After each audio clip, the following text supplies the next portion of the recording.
Welcome to a game between Anir, here in blue, starting as jump bots, going against rtwfroody as shield bots. rtwfroody requested, I'm going to refer to him as Fruity hereafter, he requested this replay and he wanted to do what to do against firewalkers. And yeah, and wonder why he would have lost and what he could have done better with tanks. And it looks like Anir is going for a pretty economical start, and Fruity is doing that as well. So yeah, you can see he started with a support commander, and yeah, this map has decent economy. It's still pretty easy to raid these positions, so it's not easy to just go out and expander. It's also pretty viable to run up these hills with a few raiders. Because yeah, you will have a really good radar coverage. If you have the commander forward or if you make a radar here, you will have really good radar coverage. So you can see basically all incoming units and have quite a bit of time to react. And at this point, I would recommend putting... he has his factor on low priority. That's good. That means his construction of mexes and energy will be prioritized over the production in the factory. Meanwhile, Anir is expanding at about the same rate, and he also sent out a pyro. And at this point you don't know what the enemy is, and here's the first contact, and here's a puppy. And Anir is choosing to retreat this puppy, because a puppy will most likely get kited and destroyed against a bandit, so puppies don't really have a good matchup against shield bots, so yeah. They're kinda bad against shield bots in general. Buyers, on the other hand, they're decent against bandits, but yeah, it's not a guaranteed win. And oh, this is a mistake by Anir to jump in like this. He didn't maybe solve this turret and want to jump in and finish it quickly. Like, a pyro can just about finish off a Lotus turret, but a commander was there. And you could see a bandit dying there to the puppy, so that's the best possible outcome for Anir, killing a puppy with killing a bandit with a puppy. Oh, another kill. Yeah, if the bandit is running straight against the puppy will generally kill the bandit. If the bandit is running straight into the puppy, yeah.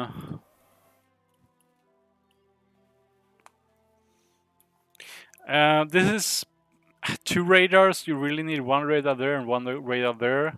Your commander will also have a radar. I mean, it's not expensive or anything, so it isn't a big deal.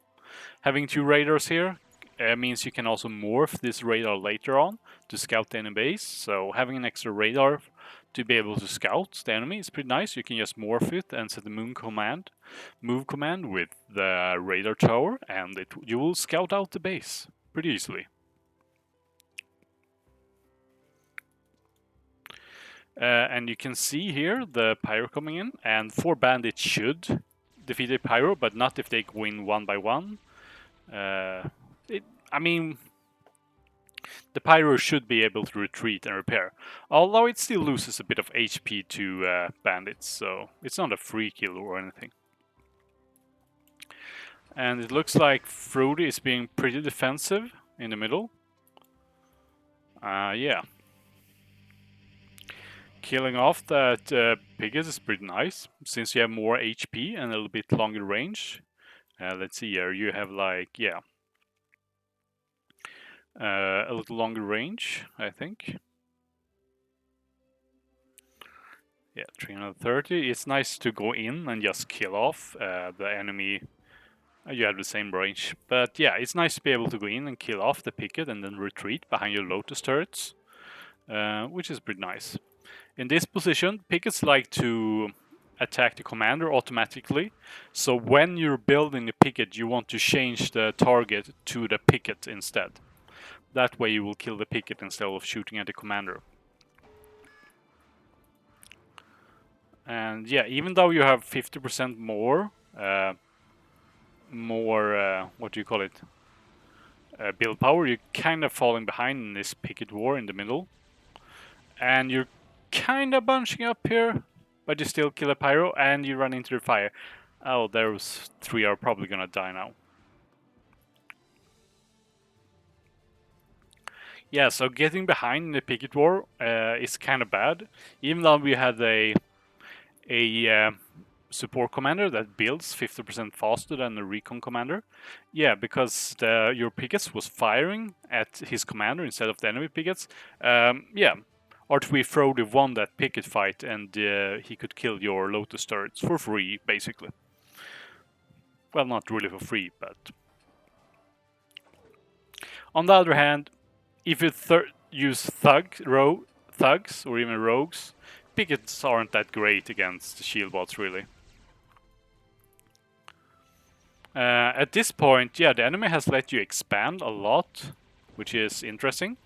Like, you getting an economic lead here, which is pretty good. Yeah.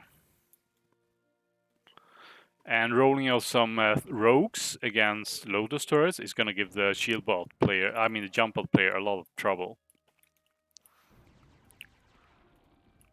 Rogues are also pretty decent against shield bots in general. They outrange basically everything. Moderators. So yeah. It's hard to for a jump bot player to close the distance against rogues. But yeah, Anir is advancing on this position since you only have a few turrets here and a single convicts here and just a few bandits.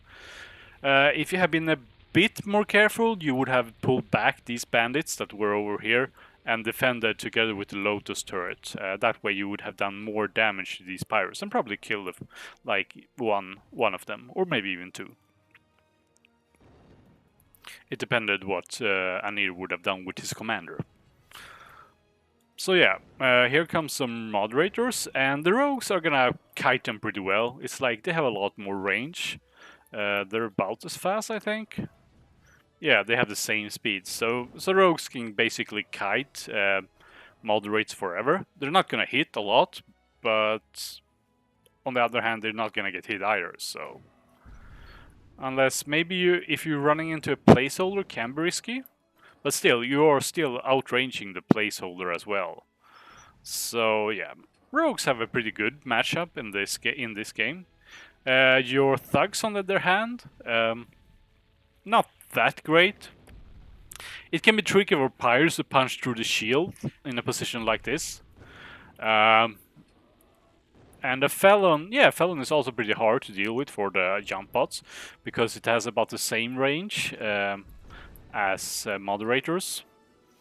So yeah, killing a fully shielded Felon is kind of hard for the shield bot player. Meanwhile, yeah, they managed to kill one Lotus turret with one pyro, and they're advancing on this position. So you might be losing the economic advantage here.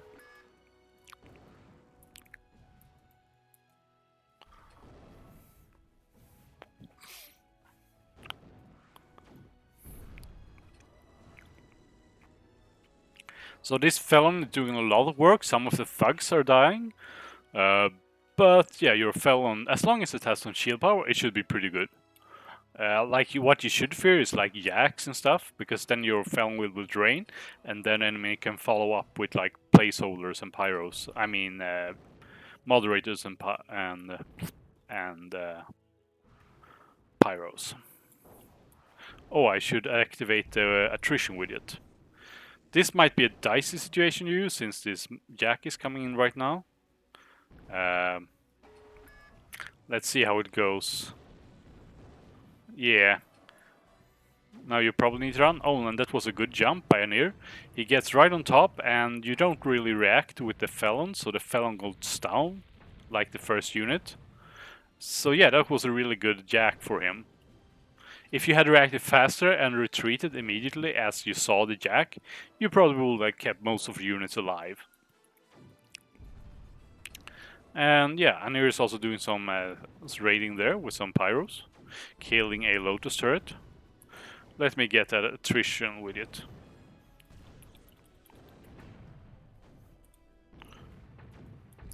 So here you can see, like, thugs don't stand a chance against Jacks. They don't really do anything against Jacks. The Jacks punch through the shields, and the thugs have so little DPS that it's barely worth, barely worth, it's like barely worth using them. An Outlaw, the new nerfed Outlaw, I don't like it since it has less range.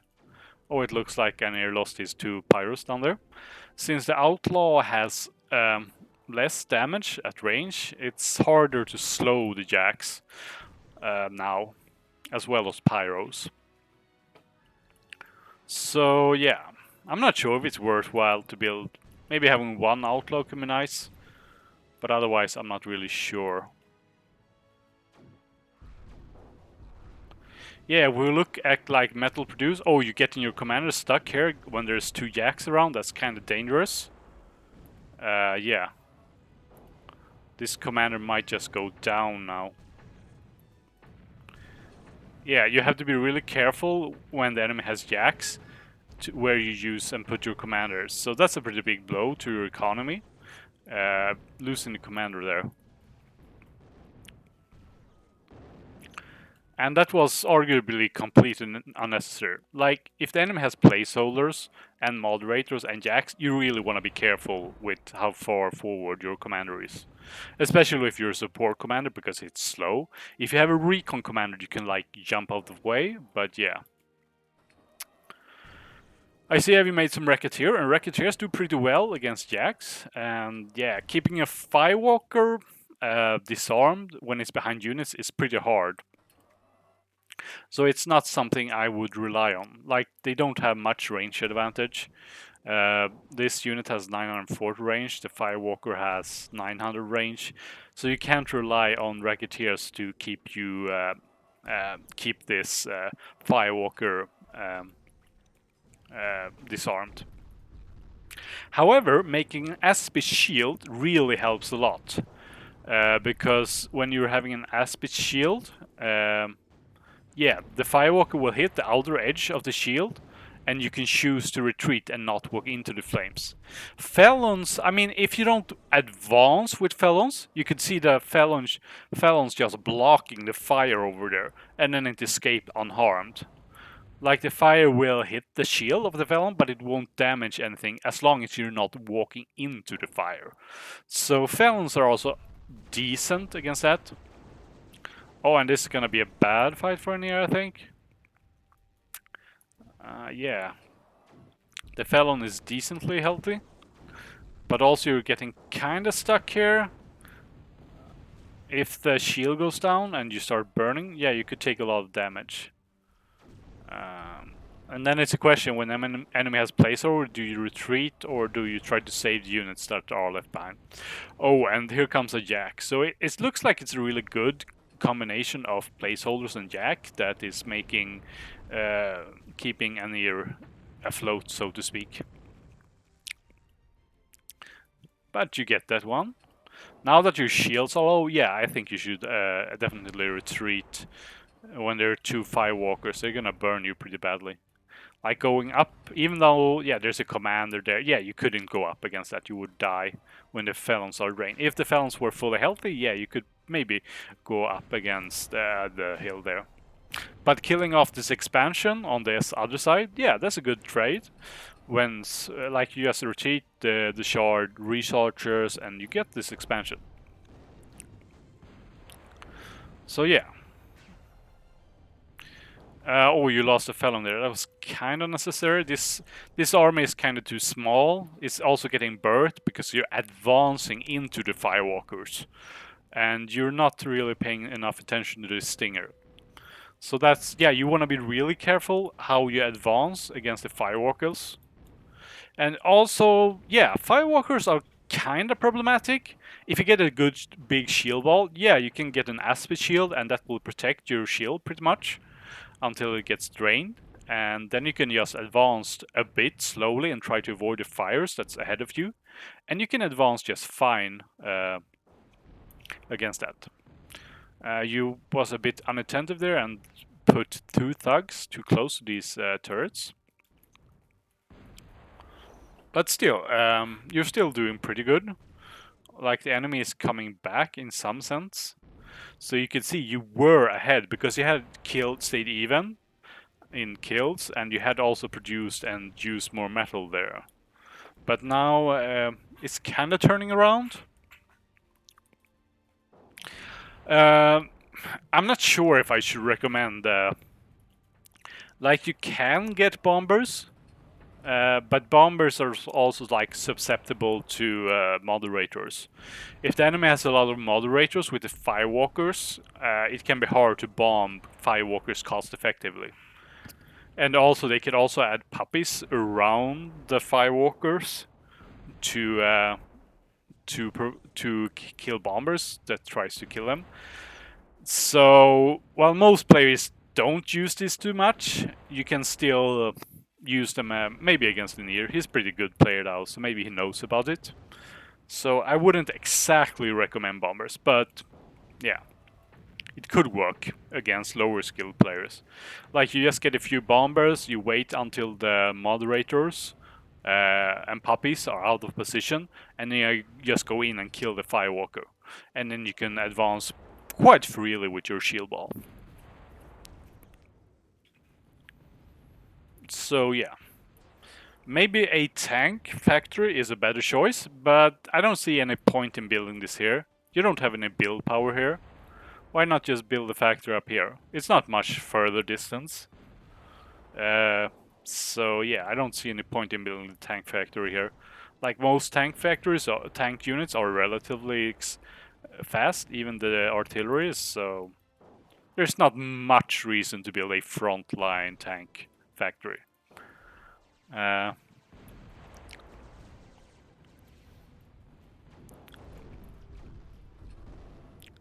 now there's quite a lot of placeholders and moderators, so advancing against this without an Aspis is hard. At this point, I would really recommend you adding in like 2-3 Aspis in this position. They're gonna help against the moderators, against the placeholders, because they can't penetrate the shields. They help against the firewalkers, because the fires will be further away from the units that they're trying to hit. And also, sometimes the fire will even be more high in their air, so you can walk underneath it even. So yeah. This is when it gets tricky for shield bots, because it gets harder to advance. You wanna maybe like move sideways to avoid a fire, and have a bigger shield so the fire is further away from you. So yeah, it can be tricky, but really just add some Aspis shield and try to not walk into the fire. And I think you will find that shield balls do pretty well against firewalkers. And also, you want to be careful, like, this is a big army and you just lost 2 felons here for not much gain. I guess, yeah, you built a lot of radar early on, but now you kind of lacking radar in the middle, so you didn't see this coming. So being able to retreat your felons earlier would have been good.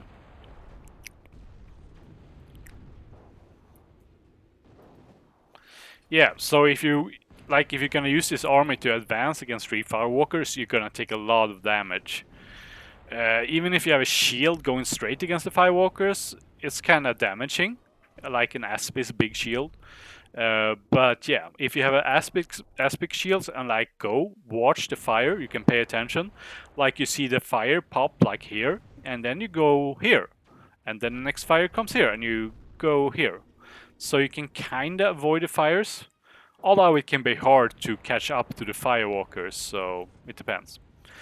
Yet again, you can see here that the firewalkers are really exposed in this position, so bombing them or like trying to flank them with some bandits could work, but yeah, it depends.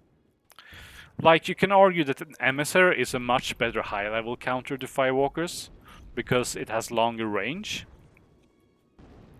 than the firewalkers, so it can wear them down, while the firewalkers, I mean, If you get 2 shots on a Firewalker with an emissary, you destroy them.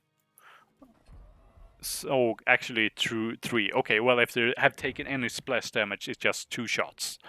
So basically, yeah, usually you only need 2 shots to kill a Firewalker because they usually take some burn damage or some splash damage from the Firewalkers,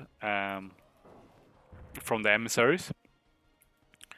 So it's like, yeah.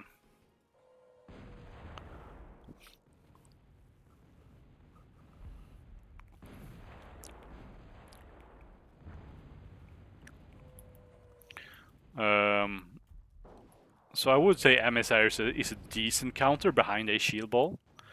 But you also have to be careful so your emissaries are not out of position. And then you lose them. Like this was, yeah, that's like a 700 value cost lost. And here comes some more. Like you're engaging a way too big of an army. This is suicide, basically.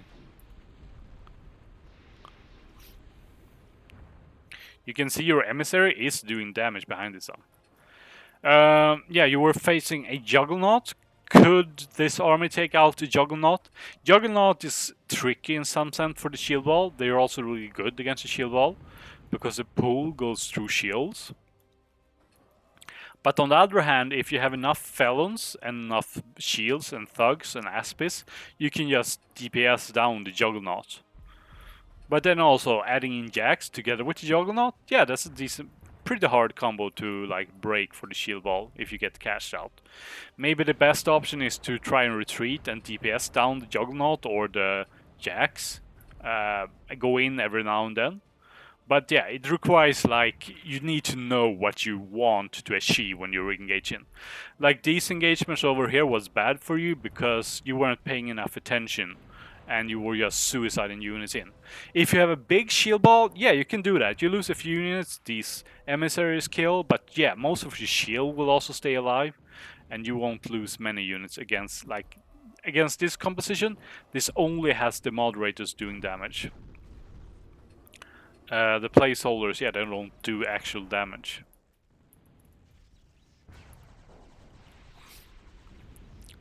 Potentially, you can even like try to drain these with dirt bags. Dirt bags are cheap, and they survive 2 shots from. I think, yeah, they should survive 2 shots from the moderators. So sending in a bunch of dirt bags against this, while pushing against it with your shield wall, that can be pretty good. If you have the space to maneuver around it, you can send shield you can try to intercept with the shield ball, and then try to run in with the dirt bags from another direction, or even bandits. So it's something to consider at least.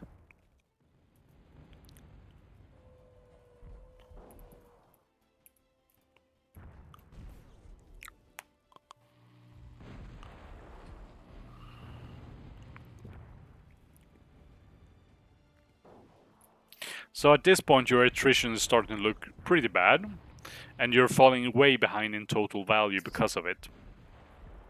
Metal produced is still pretty even. Yeah. So here comes that army, and yeah, why did you build a factory here? There was not really any point in that. You build a caretaker there, yeah, sure, but you had caretakers here as well, so...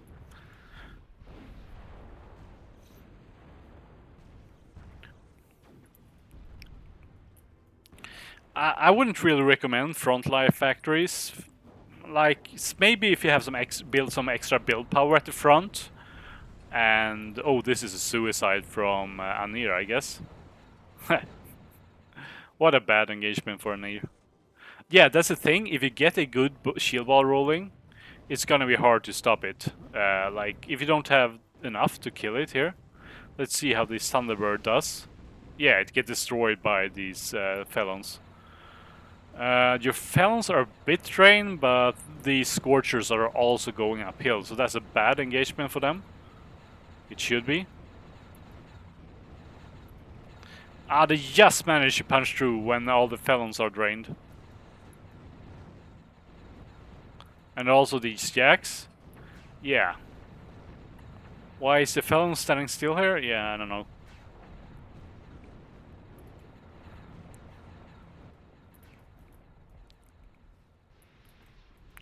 This might be a decent engagement for you.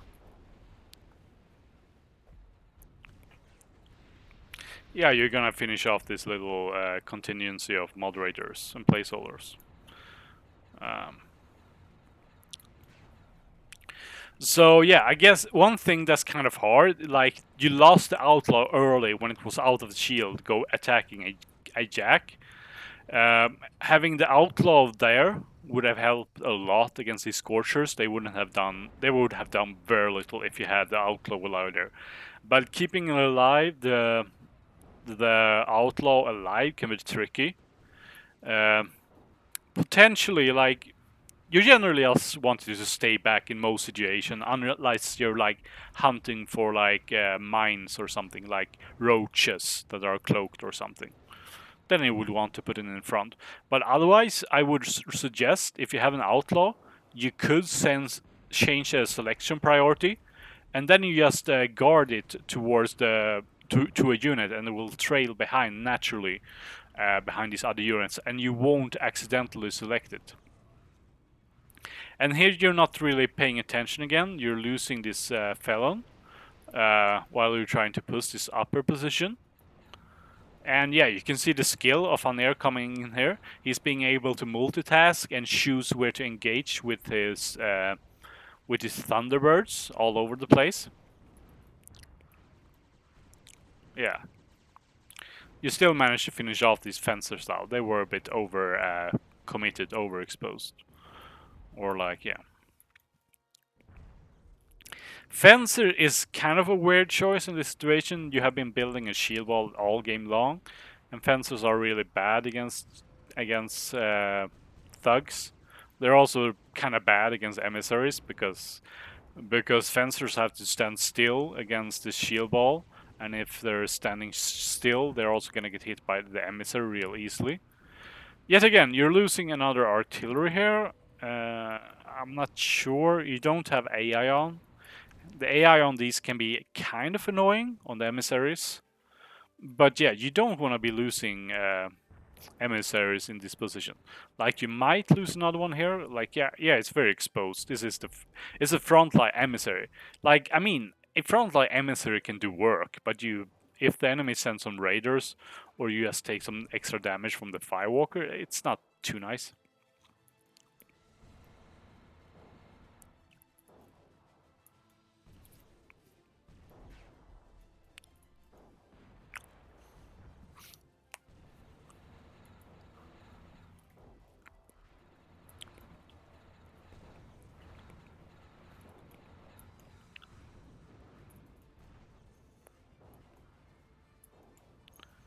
So yeah.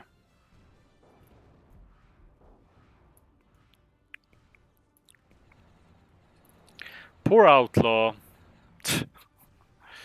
It really can't deal with Scorchers anymore. It needs shield protection. It's pretty much useless alone. Like, yeah, you want maybe have it. I don't know. Maybe just build Felons instead and hope they're fully like powered. I don't know. Outlaw seems kind of over nerfed in my opinion. So yeah, you lost your shield walls. Yeah, and now basically Anir is overtaking you.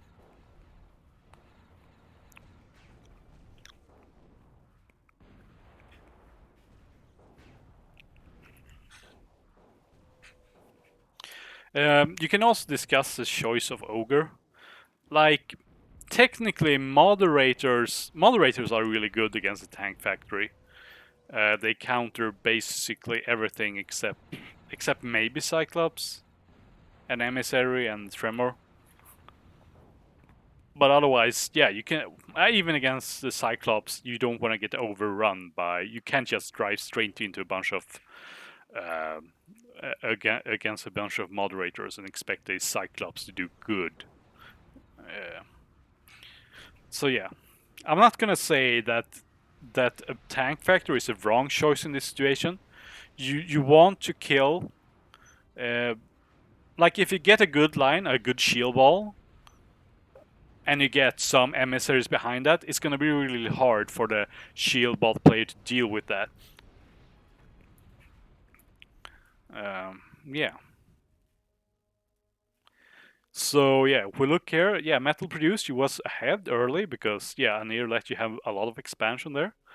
Um, and yeah, I don't think you access. Yeah, you both access the same amount, not really much.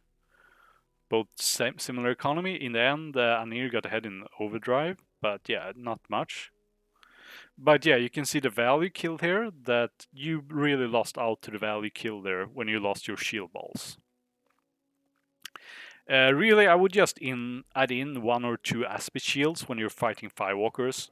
Just like having that fire go off at a higher range just means a lot, because then you can choose to advance a bit without taking the fire damage, or you can like move sideways towards the target. It's still tricky to deal with firewalkers as shield bots, but still, if you're pressuring them with aspect shields and a good big shield ball, and they don't like have the enough juggernauts and enough jacks to deal with it, they're gonna struggle. Because yeah, it can all be pretty tense. Like if you have a big shield ball and might just be able to DPS down the juggernauts and jacks, and they can't do anything about it, and they have to like yeah.